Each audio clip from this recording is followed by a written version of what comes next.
রহমানের আশ্রয়স্থল যদি হয় ভারত, তারেক রহমানের আশ্রয়স্থল যদি হয় কোনটা? ভারতীয় হাইকমিশন। তারেক রহমানের আশ্রয়স্থল যদি হয় সেনা ভবন, দেন আমাদের আশ্রয়স্থল কোথায় হবে? কবরে।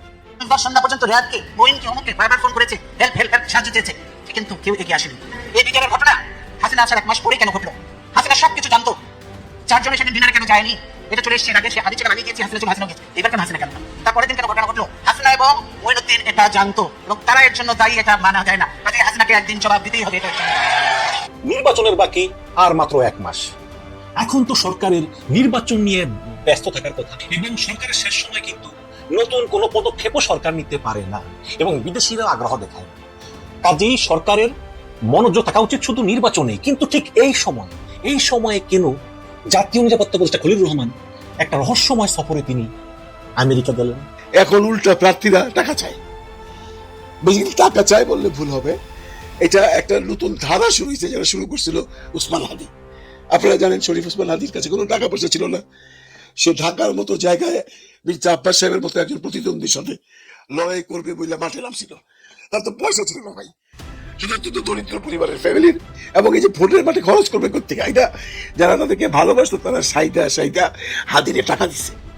আমরা এটাও দেখছি, 50,000 টাকা কোলাকুলি করে হাদির পকেটে দিয়ে গেছে, তারপর হাদি দেখছে 50,000 টাকা তাকে দিয়ে গেছে। এরকম অনেক টাকায় হাদি সাহেব পাইছিলেন, বাইচে থাকলে হয়তো আরো অনেক টাকাই পাইতো, অনেক ভালোবাসাই পাইতো। প্রতিহিংসার বলি ইনকিলাব মঞ্চের মুখপাত্র ওসমান হাদি। তাকে হত্যা করার নির্দেশদাতা সাবেক কাউন্সিলর ও যুবলীগ নেতা তাইজুল ইসলাম বাপ্পি। হত্যা মামলায় পলাতক ফয়সাল করিম মাসুদ সহ 17 জনের বিরুদ্ধে আদালতে চার্জশিট দিয়েছে পুলিশ, যাদের 6 জন এখনও পলাতক। 12 ডিসেম্বর রাজধানীর বক্স কালভার্ট রোডে ওসমান হাদিকে এভাবে গুলি করার পর থেকেই অনুসন্ধানে নামে আইনশৃঙ্খলা বাহিনী। এই ঘটনায় অভিযুক্ত ফয়সাল করিম তার সহযোগী আলমগীরকে নিয়ে পালিয়ে যায় ভারতে। তবে ফয়সালের বাবা মা, স্ত্রী ও বান্ধবী সহ চার্জশিটভুক্ত 11 জনকে গ্রেপ্তার করে পুলিশ ও র্যাব। হাদির হত্যাকাণ্ডের পিছনে ডিজিএফআই আছে, এটা আমার শক্ত অনুমান। প্রত্যেকটা জায়গায় ডিজিএফআই এর সিগনেচার বর্তমান। কেন কইছি? কারণ ওয়াকারের প্রতিপালক আর ডিজিএফআই হাদির ঘটনা নিয়ে একদম প্রথম থেকে উদ্দেশ্যমূলকভাবে মিথ্যাচার করতেছে। কিভাবে? একদম দেখাই দিই চোখে আঙুল দিয়া। ঘটনা ঘটে শুক্রবার 12 ডিসেম্বর দুপুরের দিকে। ঘটনা ঘটার সাথে সাথে এই ওয়াকারের প্রতিপালক আসল অপরাধীকে আড়াল করার জন্য কইল কি ভারত থেকে এসে নাকি 80 জন শুটার বানোয়াট গল্প প্রচার করল। কিন্তু ডিসেন্টের অনুসন্ধানে আসল অপরাধী বের হয়ে আসলো, আদাবরের লীগের সন্ত্রাসী যে জেলে ছিল, তার জামিন করাইছে বিএনপির নেতা। ইনকিলাব মঞ্চের মুখপাত্র শহীদ শরীফ ওসমান বিন হাদি হত্যাকাণ্ডের তদন্তে একের পর এক চাঞ্চল্যকর তথ্য সামনে এনেছে ঢাকা মহানগর গোয়েন্দা পুলিশ ডিবি। দীর্ঘ তদন্তের পর এ মামলায় 17 জনের বিরুদ্ধে অভিযোগপত্র দাখিল করা হয়েছে। অভিযোগপত্রে হত্যাকাণ্ডে জড়িত প্রত্যেকের ভূমিকার বিস্তারিত বিবরণ তুলে ধরা হয়েছে। মঙ্গলবার বিকেলে ঢাকা মহানগর পুলিশ মিডিয়া সেন্টারে আয়োজিত সংবাদ সম্মেলনে ডিএমপির অতিরিক্ত কমিশনার ডিবি শফিকুল ইসলাম জানান, এই হত্যাকাণ্ড ছিল সুপরিকল্পিত এবং সংঘবদ্ধ অপরাধ। তার ভাষ্য অনুযায়ী সাবেক ওয়ার্ড কাউন্সিলর তাইজুল ইসলাম চৌধুরী ওরফে বাপ্পির নির্দেশনা ও সরাসরি পরিকল্পনায় এই হত্যাকাণ্ড বাস্তবায়িত হয়। তুই যেখানে গিয়ে বিক্রি হয়েছিস, ওইখানে ইলিয়াস যদি বিক্রি হতো, তুই বিক্রি হয়েছিস 5 টাকায়, আমি 5 কোটি টাকায় বিক্রি হইতে পারতাম। ইলিয়াস বিক্রি হয় নাই। তুই মনে করছিস যে তুই যেখানে দালালি করে তারপরে ই করছিস, এটা ওই দালালি আমি করতে পারতাম না? দালালি করার জন্য জন্ম নেই। তবে এই গত 1 সপ্তাহে যা দেখলাম, এই দুনিয়ায় আপনি যদি ভালো থাকতে চান, আপনার কোনো ঝামেলা আপনার ঘাড়ে আসবে না। যদি ভালো থাকতে চান তাহলে আপনি যেটা করবেন সেটা হচ্ছে কিছু চোর টাটপার কিছু লোকজন আছে, এগুলি নিয়ে কিছু বলবেন না, চুপচাপ থাকবেন, এগুলো ম্যানেজ করতে চাক, এগুলি যেমন ইচ্ছা। আমার নিজেরও দোষ আছে, কিন্তু আমি নিজেও আসলে রিয়েক্ট করি, এটা আমার সমস্যা। আমি এই সমস্যার সমাধান করতে হয় না। আপনি আমার কী করবেন বলেন? কতবার যে নিজের সাথে নিজে যুদ্ধ করি। যে সব জল্পনার অবসান ঘটিয়ে, টান উত্তেজনার অবসান ঘটিয়ে ক্লাইম্যাক্স আমাদের সামনে এসেছে। জগন্নাথ বিশ্ববিদ্যালয়ের ছাত্র সংসদ নির্বাচন, ইতিহাসের প্রথম নির্বাচন। জগন্নাথ বিশ্ববিদ্যালয়ের যোগসুতে বাংলাদেশ ইসলামী ছাত্র শিবির বিজয় লাভ করেছে প্রায় সবগুলো পদে এক্সেপ্ট ভেরি ফিউ।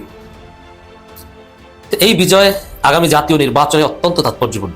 এই বিজয়ের প্রথম ডাইমেনশন হচ্ছে যে তারেক রহমান দেশে আসার পরও এদেশের তরুণ প্রজন্ম, ওনার মুখ থেকে তো শুনেছেন, এটা স্রেফ আমার কথা না, বেগম জিয়াটা জানতেন। সার্বিকভাবে বেগম জিয়া উনি বুঝতে পেরেছিলেন। কি বুঝতে পেরেছিলেন? বিডিআর হত্যাকাণ্ডের সাথে ভারত সরাসরি জড়িত। কারণ বেগম জিয়ার জীবনে আরো একটা ইতিহাস আছে। সেই ইতিহাসটা হলো হাসিনা বাংলাদেশে ঢোকার 1 মাসের মধ্যে শহীদ রাষ্ট্রপতি জিয়া রহমান সাহেব ওনাকে অ্যাসাসিনেট করা হয়। উনি তখন আখাউড়া বর্ডার দিয়ে পালানোর চেষ্টা করেছে। কে? হাসিনা শেখ। আজকের সেই আওয়ামী লীগকে, হাসিনাকে পুনর্বাসন করার দায়িত্ব নিয়েছে বিএনপি। কারা কারা দায়িত্ব নিয়েছে? মির্জা ফখর, সালাউদ্দিন, আমির খসরু মাহমুদ চৌধুরী, আমানুল্লাহ আমান, আব্দুল আওয়াল মিন্টু, সাদেক হোসেন খোকার ছেলে ইশরাক, সাবা ওবায়দ, এরা কন্টিনিউয়াসলি, গোরখোদক আব্বাস, এরা কন্টিনিউয়াসলি সেই বিএনপি এবং অর্থাৎ সেই আওয়ামী লীগ এবং হাসিনা তাদেরকে পুনর্বাসনের চেষ্টা করছে। তাহলে সম্পূর্ণ বিএনপিতে একজন মানুষ ছিল যিনি ভারতীয় সাম্রাজ্যবাদকে প্রত্যাখ্যান করেছিলেন, ক্ষমতার রাজনীতিতে বিশ্বাস করেন নাই, সার্বভৌমত্বের প্রশ্নে কম্প্রোমাইজ করেন নাই, এবং ইসলাম ধর্মের ব্যাপারে উনি মোটেও কম্প্রোমাইজ করেন নাই। উনি যে কথা বলেছেন ইসলাম সম্পর্কে, আপনারা কি মির্জা ফখরের মুখ থেকে যখন ইসলামের কথা শুনেন, আব্বাসের মুখ থেকে যখন ইসলামের সম্পর্কে বদনাম শুনেন, কি মনে হয় আপনাদের? চিন্তা করেছেন? জীবনে কখনো কল্পনা করতে পেরেছেন যে বেগম জিয়ার পাশে সন্তোষ শর্মা ঢোকার সুযোগ পাবে? সন্তোষ শর্মাকে জানেন তো? কালবালা পত্রিকা সম্পাদক এবং রয়ের অপারেটিভ বাংলাদেশে হাসিনা শাসনামলে যিনি তথ্য মন্ত্রণালয় নিয়ন্ত্রণ করত, সন্তোষ শর্মা। আপনাদের বিরক্ত লাগে? এই সন্তোষ শর্মাকে তারেক রহমানের রুমে ঢুকায় দেওয়া হইল। দেখেন,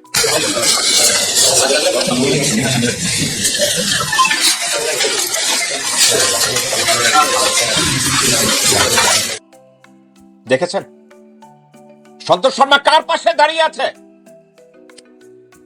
মির্জা ফখর। সন্তোষ শর্মা এখন কার সাথে ডিরেক্টলি কাজ করে?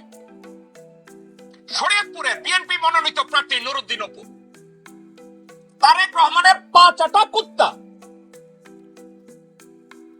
সন্তোষ শর্মার সাথে তারেক রহমানকে ঢুকিয়ে দিয়েছে। এখন তারেক রহমানের আশ্রয়স্থল যদি হয় ভারত, তারেক রহমানের আশ্রয়স্থল যদি হয় কোনটা? ভারতীয় হাইকমিশন।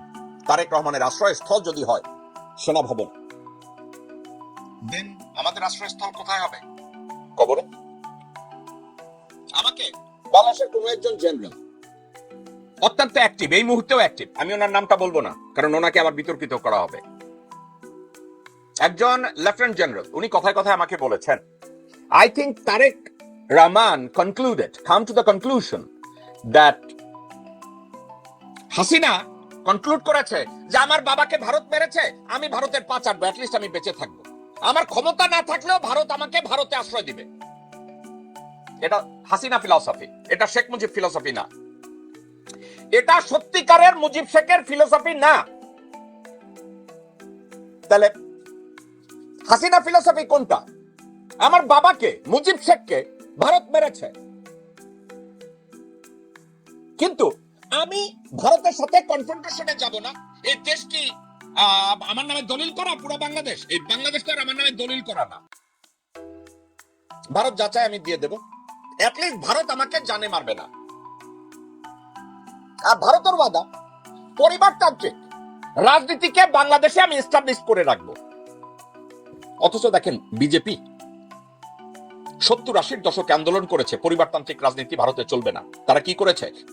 গান্ধী ফ্যামিলিকে রাজনীতি থেকে দূরে সরানোর জন্য তারা মোর্চা করেছে, মোর্চা করে গণতন্ত্রের চর্চা করেছে, হিন্দু চর্চা শুরু করিয়েছে, মৌলবাদকে, হিন্দু মৌলবাদকে তারা সর্বোচ্চ স্থানে পৌঁছে দিয়ে তারা ক্ষমতা গ্রহণ করেছে, পরিবারতন্ত্রকে তারা প্রশ্রয় দেয় নাই।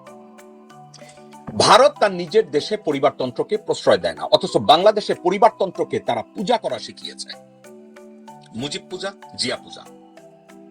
এখন তারেক রহমান যদি কনক্লুড করে যে আমি ভারতের সাথে কনফ্রন্টেশনে যাব না, আমার বয়স এখন 60 বছর,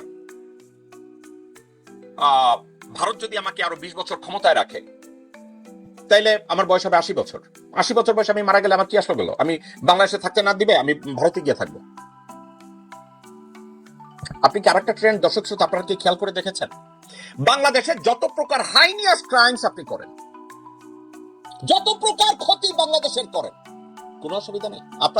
আপনাদের লাইফ সেফ, শুধু বর্ডারটা ক্রস করে ভারতে চলে যান। ভারতের সরকার আপনাকে জামাই আদরে রাখবে। আপনাকে পাঠাবে না। কেন পাঠাবে না? বাংলাদেশে তারা গণতন্ত্র প্রতিষ্ঠা হতে দিবে না, এবং বাংলাদেশে কোনো দেশপ্রেমিকের হাতে ক্ষমতাটা তারা উঠিয়ে দেবে না। আর বাংলাদেশে যদি দেশপ্রেমিক কোন সরকার ক্ষমতা গ্রহণ না করে, ভারত থেকে কোন কুত্তার বাচ্চাকে তারা ফেরত দেবে না। হাসিনাকে ফেরত দেবে? অন্যান্য আওয়ামী লীগের যত খুনি, আমার ভাই হাদির খুনি যারা আছে, তাদেরকে ফেরত দেবে? নির্বাচনের বাকি আর মাত্র 1 মাস। এখন তো সরকারের নির্বাচন নিয়ে ব্যস্ত থাকার কথা, এবং সরকারের শেষ সময় কিন্তু নতুন কোনো পদক্ষেপও সরকার নিতে পারে না, এবং বিদেশিরা আগ্রহ দেখায় না। কাজেই সরকারের মনোযোগ থাকা উচিত শুধু নির্বাচনে। কিন্তু ঠিক এই সময়ে কেন জাতীয় নিরাপত্তা উপদেষ্টা খলিলুর রহমান একটা রহস্যময় সফরে তিনি আমেরিকা গেলেন? আমি তেমন কোনো পত্রিকা কিন্তু খুব একটা খবর এখানে দেখিনি, শুধু মানব জমিনে দেখেছি, হয়তো অন্য পত্রিকা লিখেছে, আমার চোখে পড়েনি। সেই রহস্যময় সফরে তিনি এই মুহূর্তে যাচ্ছেন যুক্তরাষ্ট্রে, যেখানে সরকারের মেয়াদ আছে আর মাত্র 1 মাস 1 সপ্তাহ এরকম। তাহলে প্রশ্ন হচ্ছে যে এই সময় তিনি কেন আমেরিকা গেলেন, এবং সেখান থেকে তিনি আবার সংযুক্ত আরব আমিরাত যাবেন, তারপর তিনি বাংলাদেশে আসবেন। এটাই দর্শক রহস্যের জন্ম দেয়। এবং আমরা এও জানি যে বিভিন্ন দেশের যে বোঝাপড়া, এক দেশের সঙ্গে আরেক দেশের গোপন সলা পরামর্শ, গোপন বৈঠক, এগুলো কিন্তু সাধারণত হয় কাতার রাজধানী দোহাতে, না হলে সংযুক্ত আরব আমিরাত দুবাইতে অথবা সিঙ্গাপুরে, এইরকম কিছু দেশে অনুষ্ঠিত হয়। কাজেই যখনই খলিলুর রহমান আমেরিকার পরে সংযুক্ত আরব আমিরাত যাবেন বলে জানা যায়, তখনই কিন্তু অনেকের মনে সন্দেহের দানা বাঁধে। এবং ভারতীয় গোয়েন্দা সংস্থা র, তারা এই খলিলুর রহমানের উপর কিন্তু সবসময় তীক্ষ্ণ নজর রাখে, কারণ তাদের মধ্যে খলিলুর রহমান একজন রহস্য মানব, তার রহস্যের শেষ নাই। এবং ডক্টর ইউনূস নিশ্চয় তাকে উপযুক্ত মনে করেছেন, এজন্য মার্কিন নাগরিক হওয়া সত্ত্বেও তাকে উড়িয়ে এনে রোহিঙ্গা বিষয়ক হাই রিপ্রেজেন্টেটিভের পরে জাতীয় নিরাপত্তা উপদেষ্টা বানিয়েছেন, যেই পদটা বাংলাদেশে আগে ছিল না। তার জন্য নতুন পদ ক্রিয়েট করা হয়েছে অজিত দোভালের সমান হওয়ার জন্য। অজিত দোভাল হচ্ছে ভারতের জাতীয় নিরাপত্তা উপদেষ্টা। তো সেই তিনি যুক্তরাষ্ট্রে গিয়েছেন, এবং এমন সময় যুক্তরাষ্ট্রে গিয়েছেন যে যখন আর কিছুদিনের ভিতরেই আমরা পাচ্ছি নতুন মার্কিন রাষ্ট্রদূত ব্যান ক্রিস্টেনসেন, যিনি কিনা পিটার হাসের স্থলাভিষিক্ত হবেন। পিটার হাস চলে গিয়েছে প্রায় বছর 2-1, কিন্তু পিটার হাস চলে যাওয়ার পরে কিন্তু নতুন কোন রাষ্ট্রদূত নিয়োগ করা হয়নি, একজন ভারপ্রাপ্ত রাষ্ট্রদূত দিয়ে কাজকর্ম চালাচ্ছিল। এখন সেই ব্যান ক্রিস্টেনসেন আসতেছেন, তিনি এসেই রাষ্ট্রপতির কাছে পরিচয়পত্র দিবেন, ডক্টর ইউনূসের সঙ্গে বৈঠক করবেন, বিএনপি এবং জামাত সহ প্রধান দলগুলোর সঙ্গে বৈঠক করবেন, সুশীল সমাজের সঙ্গে বসবেন, ইত্যাদি ইত্যাদি। ঠিক এই সময় খলিলুর রহমান আমেরিকা সফর করতেছেন, এবং এই সফরের যে সূচিটা এবং কার সঙ্গে দেখা করবেন, এই বিষয়টাও কিন্তু বেশ ইন্টারেস্টিং। মানবজমিন লিখেছে যে শুল্কের পর ভিসা বন্ড। আপনারা তো নিশ্চয়ই শুনেছেন যে মার্কিন যুক্তরাষ্ট্র বাংলাদেশ সহ কিছু দেশের উপরে ভিসা বন্ড নীতি ঘোষণা করেছে। এবং এই ভিসা বন্ড নীতি হচ্ছে যে যদি কোনো বাংলাদেশি টুরিস্ট পারপাসে মার্কিন যুক্তরাষ্ট্রে যায়, তাহলে নির্দিষ্ট 3টা এয়ারপোর্ট ইউজ করতে হবে, এর বাইরে করা যাবে না। এবং ভিসা বন্ড দিতে হবে $5,000 বা $10,000 বা $15,000, এবং কি পরিমাণ দিবেন সেটা নির্ধারণ করবেন ভিসা কর্মকর্তা। আবার নাও দেওয়া লাগতে পারে। নির্দিষ্ট সময়ের ভিতর যদি ফিরে আসে, তাহলে ওই টাকা রিটার্ন ব্যাক করবে আমেরিকান সরকার, আর না আসলে করবে না। এবং যুক্তরাষ্ট্র বাংলাদেশ সহ 38টা দেশের উপর এই ভিসা বন্ড চালু করেছে, কিন্তু সেখানে পাকিস্তান এবং ভারতের নাম নেই। দেখুন, ভারতের কথা বাদে দিলাম, আমার জানা মতে পাকিস্তানের লোকজন বাংলাদেশের চাইতেও বেশি ভিসা সিস্টেম অ্যাবিউজ করে। এই যুক্তরাজ্য প্রচুর পাকিস্তানি একবার ঢুকতে পারলে আর যায় না, আমেরিকাতেও তাই। সেই পাকিস্তানকে কিন্তু এই ভিসা বন্ডের আওতা রাখা হয়নি, রাখা হয়েছে বাংলাদেশকে। এখন প্রশ্ন উঠতেই পারে যে অনেকেই বলে যে এই ইউনূস সরকার নাকি মার্কিন সমর্থিত সরকার, তাহলে কেন তিনি ক্ষমতায় থাকতে এই বাংলাদেশের উপর ভিসা বন্ড দিল? ইউনূস সরকার জানতো যে আমেরিকা ভিসা বন্ড প্রয়োগ করতে পারে, এই কারণে আমেরিকা যখন চেয়েছে অবৈধ অভিবাসীদেরকে ফেরত পাঠানোর জন্য, ইউনূস কিন্তু সঙ্গে সঙ্গে নিয়ে এসেছে। আপনারা তো প্রায় দেখতেছিলেন যে ঢাকা বিমানবন্দরে শিকলে হাত পা বাঁধা অবস্থায় 30-40 জন করে আমেরিকা থেকে অভিবাসী ফেরত এসেছে। এগুলো কিন্তু বাংলাদেশ সরকারের সম্মতিতেই হয়েছে। সরকার চেয়েছে যাতে আমেরিকা বন্ডটা ইস্যু না করে, ভিসা বন্ডটা। কিন্তু এত কিছু করার পরেও এই বাংলাদেশের নাম সেই তালিকায় উঠলই। তাহলে কি করলেন খলিলুর রহমান, যাকে বিদেশ থেকে উড়িয়ে এনে মার্কিন নাগরিককে বানানো হলো জাতীয় নিরাপত্তা উপদেষ্টা? সরকার ব্যর্থ। এবং যে শুল্ক নীতি, আপনারা জানেন ইতিমধ্যেই যে ভারতের উপরে 500% শুল্ক আরোপ করতে পারে, আমাদের 20%। সম্প্রতি বাংলাদেশ বিমান 14টা বোয়িং এর অর্ডার দেওয়ার জন্য কিন্তু প্রক্রিয়া শুরু করেছে। কারণ আমেরিকা বলতেছে যে তোমাদেরকে 20% শুল্ক দিয়েছি, তোমরা বলেছো 25টা বোয়িং বিমান কিনবা, এখনো তোমরা কিনতেছো না কেন? এই চাপ দেওয়ার কারণে 14টা বোয়িং বিমান কেনার তোড়জোড় শুরু হয়েছে। ওদিকে আমেরিকা থেকে বিপুল পরিমাণে গম আমদানি করতেছে, যে গমের দামটা একটু বাজার দরের চাইতে বেশি দামে কিনতে হচ্ছে। তারপরে বাংলাদেশে কথা হচ্ছে যে তবুও কিনবো, কিন্তু শুল্কটা কমিয়ে রাখো। এখন সেই 20% শুল্ক কিন্তু কমতেছে না। এখন এই শুল্ক সমস্যাও কিন্তু শেষ হয়নি, তার উপরে আবার মরার উপর খাড়ার গা হচ্ছে ভিসা বন্ড। তো এই সমস্ত কারণেই ধারণা করা হচ্ছে যে খলিলুর রহমান আমেরিকা সফরে গিয়েছেন। এটা তো হচ্ছে গিয়ে পত্রিকার খবর, বাট খবরের ভেতরে কিন্তু খবর থাকে যেগুলো পত্রিকায় আসে না। ডক্টর খলিলুর রহমান আমেরিকা গিয়ে দেখা করবেন মার্কিন পররাষ্ট্র দপ্তরের রাজনীতি বিষয়ক আন্ডার সেক্রেটারি অ্যালিসন হুকারের সঙ্গে। নিশ্চয়ই এই ভিসা বন্ড নিয়ে আলোচনা হবে। দক্ষিণ মধ্য এশিয়া বিষয়ক অ্যাসিস্ট্যান্ট সেক্রেটারি এস পল কাপুর ভারতীয় বংশোদ্ভূত তার সঙ্গে। এবং ইন্টারেস্টিং বিষয় হচ্ছে যে ওয়াশিংটন সফরে থাকা ভারতে নিযুক্ত মার্কিন রাষ্ট্রদূত এবং দক্ষিণ ও মধ্য এশিয়া বিষয়ক মার্কিন যুক্তরাষ্ট্রের বিশেষ দূত সার্জিও গোরের সঙ্গেও বৈঠক করবেন নিরাপত্তা উপদেষ্টা খলিলুর রহমান। এখন কথা হচ্ছে যে সার্জিও গোর মার্কিন রাষ্ট্রদূত ভারতের, তার সঙ্গে খলিলুর রহমানের বৈঠক কেন? তার মানে কি খলিলুর রহমান ভারতের সঙ্গে সম্পর্ক উন্নয়ন করার জন্যই এই ভারতে নিযুক্ত মার্কিন দূতের সাহায্য নিচ্ছেন? কিন্তু আমার প্রশ্ন আরেকটা আছে, যে সরকারের মেয়াদ আছে আর মাত্র 1 মাস 1 সপ্তাহ, সেই সরকারের সঙ্গে সমঝোতা করতে ভারত কি রাজি হবে? হবে না তো। আমার তো মনে হয় যে ভারত টাইম নেবে। কিন্তু এই ভারতে নিযুক্ত মার্কিন বিশেষ দূত সার্জিও গোরের সঙ্গে এই খলিলুর রহমানের বৈঠকটা কিন্তু একটা বিশেষ আগ্রহের জন্ম দিয়েছে। এবং আমি মনে করি যে এই সফরটা আসলে পত্রিকা যা লিখেছে তার ভিতরেও কিছু বিষয় আছে যেগুলো কখনোই প্রকাশিত হবে না। এবং আমেরিকা সফর শেষ করে ডক্টর খলিলুর রহমান যাবেন সংযুক্ত আরব আমিরাতে। কেন যাবেন সেই বিষয়ে আমরা কিছুই জানতে পারিনি, তবে ধারণা করি কোনো একটা বিশেষ উদ্দেশ্য নিয়েই তিনি যাচ্ছেন সংযুক্ত আরব আমিরাত। এবং পত্রিকা লিখেছে শুল্ক নিয়ে আলোচনা এবং ভিসা বন্ড, এই দুইটা বিষয় নিয়ে আলোচনা করার জন্যই খলিলুর রহমান গিয়েছেন আমেরিকাতে। কিন্তু খলিলুর রহমান দেখা করবেন মার্কিন পররাষ্ট্র দপ্তরের রাজনীতি বিষয়ক আন্ডার সেক্রেটারি অ্যালিসন হুকারের সঙ্গে এবং দক্ষিণ ও মধ্য এশিয়া বিষয়ক অ্যাসিস্ট্যান্ট সেক্রেটারি এস পল কাপুরের সঙ্গে এবং ভারতের যুক্ত মার্কিন রাষ্ট্রদূত সার্জিও গোরের সঙ্গে। এরা কেউই কিন্তু মার্কিন শুল্ক ডিপার্টমেন্টের না, এরা কেউই কিন্তু ট্রেজারি ডিপার্টমেন্টের না, এরা কেউই কিন্তু মার্কিন বাণিজ্য মন্ত্রণালয়ের না। তাহলে এদের সঙ্গে কথা বলবেন শুল্ক বিষয়ে?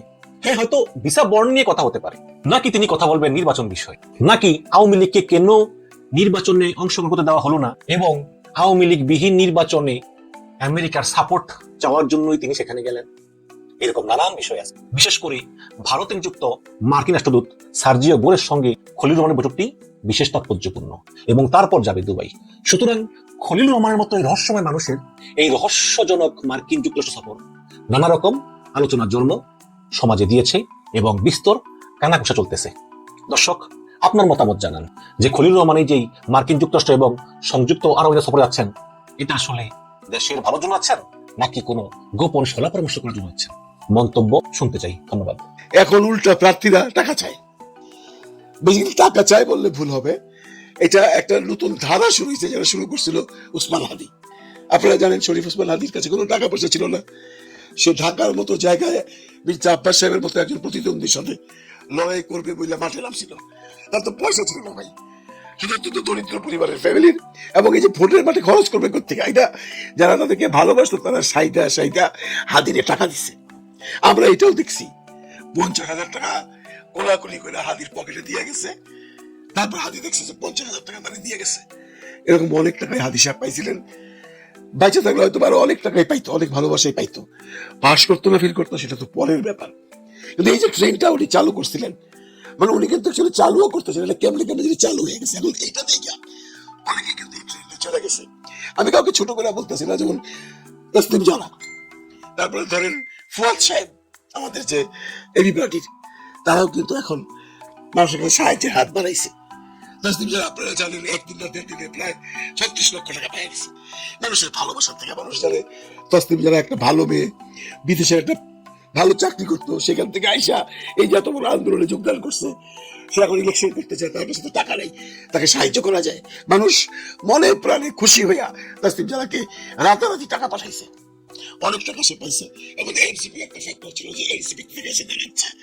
পরবর্তীতে আপনারা জানেন যেহেতু তসলিম জানা এনসিপি ছেড়ে নিয়েছে, ওখান থেকে পদত্যাগ করছে, সেক্ষেত্রে অনেকেই তাদের টাকা ফেরত দিয়ে গেছে এবং তসলিম জানা সেই টাকা ফেরত দিয়ে দেবে। এটার সাথে হাদির সাথে কোনো মিল নাই। হাদিকে যেমন মানুষ সাইডে সেটা দিছে, তাসলিম জারা কিন্তু একটা আবেদন করছে, সে আবেদনে সাড়া দিয়ে মানুষ দিছে। তারপরে আপনাকে দেখলাম ব্যারিস্টার ফুয়াদও এরকম একটা আবেদন করছিল, তাকেও আমি যেটা দেখলাম একটু আগে প্রায় 39 লক্ষ টাকা উনি 2-3 দিনে পাওয়া গেছে। কোথেকে পাইছে? ভালোবাসার থেকে পাইছে, বিকাশের মাধ্যমে পাঠাইছে, ব্যাংকের মাধ্যমে পাঠাইছে, অ্যাকাউন্টস এর মাধ্যমে পাঠাইছে, নগদ দিছে। এই ট্রেনটা কিন্তু বাংলাদেশে কখনোই ছিল না। এগুলো সব ভালোবাসার টাকা। আরেকটা ভালোবাসার টাকা দেখলাম রুবিন ফারানা, সে কারো কাছে টাকা পয়সা চাই নাই, সে তার নিজের টাকাতে ইলেকশন করবে, কারণ তার আর্থিক সঙ্গতি আছে। ফুয়াদ সাহেবের তো এমন কোনো ইনকাম নেই, তার জন্য সে চাইছিল, পাইছেও, আল্লাহ তাআলা দিছিল। তাসলিম জারা সেম, কিন্তু রুবিন ফারানার সাথে দেখা করতে যা গ্রামের এক বৃদ্ধা মহিলা তাকে 1000 টাকা দিছে। এগুলো দেখলে মনে হয় বাংলাদেশের মানুষ অনেক পরিবর্তন হয়ে গেছে। যখন সারা জীবন আমরা দেখছি সমস্ত ভোটাররা এরকম করে থাকে, আর যে ভোট চাইতেছে সেই রকম করে থাকে, মানে ভোটাররা হাত পেতে থাকে আর যিনি ভোট চাইছেন উনি দিতে থাকে। এখন দেখলাম টোটাল রিভার্স, সবাইকে টাকা দিচ্ছে। এখন এই যে কয়জন লোকের নাম বললাম, তাসলিম জারা, ওসমান হাদি, ফুয়াদ সাহেব, এদের ব্যাপারে বাইরেও আরেকজন কিন্তু টাকা চাইছেন, ওনার নাম হলো আব্দুল তারেক। উনিও যখন দেখছে জানে তাসলিম জারা টাকা ছেলে 40 লাখ 50 লাখ পাওয়া যায়, ফুয়াদ সাহেব টাকা ছেলে টাকা পাওয়া যায়, রাবি বসে রয়েছে কেন? ওর তো ধান্দাই টাকাবাজি করা, ও সারা জীবনেই ধান্দাবাজি করছে। এর আগে আপনারা জানেন ওই যে ইন্ডিয়ান মালামালের বিরুদ্ধে, মানে ইন্ডিয়ান পণ্য বর্জনের বিরুদ্ধে ও যখন আন্দোলন করছিল, প্রচুর প্রবাসী ভাইরা তাদের টাকা পয়সা দিছে, কোনোটার কোনো হিসাব নাই। এখানে বলে রাখা ভালো, তাসলিম জারা, ফুয়াদ সাহেব তারা কিন্তু বলে দিছে প্রতিটা টাকার হিসাব তারা দিবেন। ও আরেকটা জিনিস ভুলে গেছি, চিটাগাঁও দেখলাম অনেক প্রার্থীরাই তারা এইভাবে টাকা চাচ্ছে না, তারা তাদের আত্মীয় স্বজন বন্ধু বান্ধবের কাছ থেকে ধার নিচ্ছে, কিছুটা অনুদান নিচ্ছে। সেটা আমি আলোচনার বাইরে রাখলাম। কিন্তু এই যে 3 জনের নাম বললাম, হাদি সাহেব, ফুয়াদ সাহেব, তাসলিম জারা, এর সাথে যোগ হয়েছে আব্দুল তারেক। এই তারেককার এটা নতুন ব্যবসা না, পুরান ব্যবসা। এবং উনি যেমন স্ট্যাটাসটা দিছে, বন্ধুরা বিশ্বাস করবেন না মানুষ কিভাবে ঘৃণা করে তাকে প্রত্যাখ্যান করছে। ওয়ারেস ফুয়াদ সাহেব টাকা চেলে মানুষ দেয়, তাসলিম জারা টাকা চেলে মানুষ দেয়, ওকে মানুষ বর্জন করছে। এবং ওই কমেন্টস গুলো যা দেখবেন, যেগুলো দেখলে আপনার মনে হবে এই লোকটা এখন পর্যন্ত এই জীবনটা নিয়ে, এই নিগৃহীত জীবন নিয়ে বাইচারিছে কেমনে। যাচ্ছে তাই কমেন্ট, যাচ্ছে তাই ফটোকার্ড, যেভাবে না সেভাবে পারতেছে মানুষ তাকে অপমান করতেছে। ওর কিন্তু লজ্জা নাই, ওর একদম লজ্জা নাই। আসলে এই যে বাকি যে লোকগুলোর টাকার কথা বললাম, টাকা চাওয়ার ব্যাপারে এর সাথে ডিফারেন্স আছে। একটা হলো ব্যবসা, মানে এই তারেকের হলো ব্যবসা, তারেকের ধান্দা হইলো যাই পাই 2 লাখ 4 লাখ 5 লাখ করে বাইক রেখে দেবো, খরচা তো করুন না। এই যে ধান্দাবাজিটা শুরু করে, এই যে লোকগুলা যদি বিভিন্ন মানুষের সাহায্যে টাকা পাইছে, ওই লোকগুলোকে তুই ছোট করতেছে। আর মানুষ ভাবতেছে যে এটা কি ব্যবসা শুরু হয়ে গেছে নাকি। এই যে নির্বাচনের টাকা চাওয়া, এটা ব্যবসা হিসেবে আকার ধারণ করছে এই তারিখটা টাকা চাওয়ার পর থেকে। এখন মানুষ ভাবতেছে যে আচ্ছা নির্বাচনে দাঁড়ালে তো পয়সা লাগে না, উল্টে পাবলিকই আমাদের দেয়, চলো আমিও ধান্দাবাজি করি। যে ধান্দাবাজিটা তারা করছে, এই ধান্দাবাজিটা করে মানুষের মন মানসিকতাকে চেঞ্জ করে ফেলাইছে। এখন যে কোনো মানুষকে জিজ্ঞেস করেন, বলবেন না ভাই কি দিব, সবাই তো টাকা নিয়ে ধান্দা করে, তারিখটা তো ধান্দা শুরু করে দিছে, একটি পয়সা সে পাবে না। ফুয়াদ তো 39 লক্ষ টাকা পাইছে না 40 লক্ষ টাকা পাইছে, তাসলিম জারা পাইছে 1 দিন না 2 দিনে। আমি লেখা রাখেন ও 1 মাসে 29,000 টাকা পাবে না, ওরে কেউ টাকা দিবে না। আর যে টাকা দিবে না তার প্রমাণ হলো ওর কন্টেন্টে যে ওর বিরুদ্ধে কমেন্ট গুলো শুনেন, ও কিভাবে টাকাটা চাইছে। ও লেখছে আসন্ন জাতীয় নির্বাচনে আমি ঢাকা 12 আসন থেকে প্রতিদ্বন্দ্বিতা করছি, একটি নির্বাচন সুষ্ঠু ও কার্যকর ভাবে পরিচালনা করতে যে উল্লেখযোগ্য ব্যয় পরিজন তা এককভাবে বহন করা আমার পক্ষে সম্ভব নয়। এই কারণে আপনাদের সদয় দৃষ্টি আকর্ষণ করছি এবং আন্তরিক সহযোগিতা কামনা করছি। নিজে যে কমেন্ট দেন, কেউ জুতো পিটা করবে, তুই দাল, তুই চোর, তুই ব্যবসায়ী, টাকা নেই নামছিস কেন, আম বেচা খা, আমের সিজনে আসলি না কেন, তোর তো এটা ব্যবসা। যাচ্ছে তাই বন্ধুরা, যাচ্ছে তাই, যা যেগুলো স্বাভাবিক মানুষ বললে ওর প্রতি ইমপ্রেশনই, যদি ওর কোনো ইমপ্রেশন নাই। এগুলো কেন হয়েছে? এগুলো আমার মূল কারণে এই তারেক কিন্তু আগেও টাকা চাইছে ভারতীয় পণ্যের বিরুদ্ধে, তখন কিন্তু সে টাকা পয়সা বহুত প্রবাসীরা দিচ্ছে। আজকে তারা দিচ্ছে না কেন? আজকে তারা তাকে গালাগালি করছে কেন? একমাত্র কারণ সবাই ধৈর্য নিছে, তারা কি এটা ব্যবসা হিসেবে নিছে। বাট আগের যাদের নাম বললাম তারা কিন্তু ব্যবসা হিসেবে নেয় নাই, তারা জনগণের সাথে মিশে গেছে, জনগণ তাদেরকে ভালোবাসে, তাদেরকে দিছে। কিন্তু একে কিন্তু কেউ কোনো টাকা দিবে না। আমি চ্যালেঞ্জ দিয়ে বুঝতে পারি ও নির্বাচন হইতে আর 1 মাস 10 দিন আছে, 5 দিন আছে, তো ও 1 লাখ টাকা জোগাড় করতে পারবে না। কারণ ওর এই কমেন্টস গুলো দেখলে বোঝা যায়।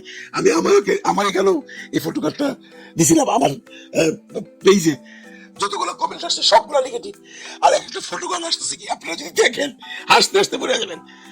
একটু বিনোদনও করি, যারা দেখছেন তারা তো দেখছেন, যারা দেখেন নাই তারা ফটোগ্রাফ দেখেন। এই নাকি লিখছে দালাল টেলিকম মোহাম্মদ মঙ্গু তারেক, বিকাশ লগত রকেট, ওর একটা ছবি। এইখানে দেখেন আম বাগানে ওর বউয়ের পিঠে ও বসে দিচ্ছে। এইখানে একজন সুন্দর একটা ফটোগ্রাফ বানাইছে আল্লাহর জমিনে এবং বাংলাদেশের মাটিতে কপালে টিপটুপ দিয়া। এইখানে দেখেন একটা সুন্দর ফটোগ্রাফ কে যেন বানাইছে, লেখা introducing our new member one and only Hero Alam. Tarek বলতেছে আর হিরো আলম বলতেছে ডালমেন সাইয়া আমমেন পাইলাম, আসলেও সবুরের মেয়াও ফলে। এখানে দেখেন আমের টিপুর উপরে তারেক বইরে রয়েছে আর সমস্ত মানুষ আম নিয়ে কাঁদতেছে। এটা আরো মজার, এটা আম তারেক তো আমি বলে ওই আম নিজের আম বানাইয়া কান্দে ওর বউ নিয়ে ঘুরতেছে। এটাও সেম, বউ হইলো কাঁঠাল রানী আর উনি হইলো আমের রাজা। আম তারেকে ইয়েতে বসাইয়া বউ নিয়ে যাচ্ছে ধাক্কায় এরকম আরো ওয়াইফকে নিয়ে তাকে নিয়ে যেভাবে গালিগালাজ করতেছে, আমার মনে হয় আমদানিকে এখনই যাই নির্বাচন কমিশন থেকে উজ্জ্ব করা উচিত। কারণ ওর কাছে তো পয়সা নাই এবং ও ঢাকা ভারতে দাঁড়াইছে, ওর কাছে যেহেতু পয়সা নাই ওকে মানুষও হেল্প করবে না। সুতরাং এই সমস্ত করে আরো মানুষ হাসাইতেছে। আমি এই কন্টেন্টটা করতাম না, আমি শুধু কম্পেয়ার করলাম যে মানুষের ভালোবাসায় তাসমিন যারা, ব্যারিস্টার ফুয়াদ, হাদি, উসমান হাদি, এরা কিভাবে মানুষের ভালোবাসা পাইছে আর এই আম তারেক কিভাবে ঘৃণা পাচ্ছে, এর পিছনে নিশ্চয়ই কারণ আছে। এর পিছনে মূল কারণ হলো লাস্ট সে যে বক্তব্যটা দিছে উসমান হাদি সম্পর্কে। উসমান হাদি এই জেলা বিগত আন্দোলন 24-এর আন্দোলনে কোথাও ছিল কিনা সে জানে না, সে দেখে নাই, এইটাই ওর কাল হয়েছে। একথা উসমান হাদি সমগ্র বাংলাদেশের মানুষের ভালোবাসা পাইছে। তার মধ্যে আম তারেকের মতো একটা ফালতু লোক যখন মানুষের মাথায় কাঁঠাল ভাঙ্গা খাইতে চাইছে তখন এই মানুষ রিয়েক্ট করছে। এই কথাটাও যদি বাজারে না বলতো, এর আগে তো সে বহু ধরনের কথা বলছে। ঘুমের থেকে উঠে বলে জামাত না, বাংলাদেশের মতো এমন কোনো ভালো দল নাই। কদিন পরে বলে জামাতের মতো এরকম খারাপ দল নাই, কাজ সম্বন্ধে সে বলে না। এই সমস্ত করে তারেক আজকে মানুষের কাছ থেকে দূরে সরে গেছে। আর ভালো মানুষগুলোকে মানুষ এখনো বুকে টেনে নিছে এবং তাদেরকে আর্থিক সাহায্য করতেছে এবং এইটাই বাংলাদেশের মানুষের নিয়ম।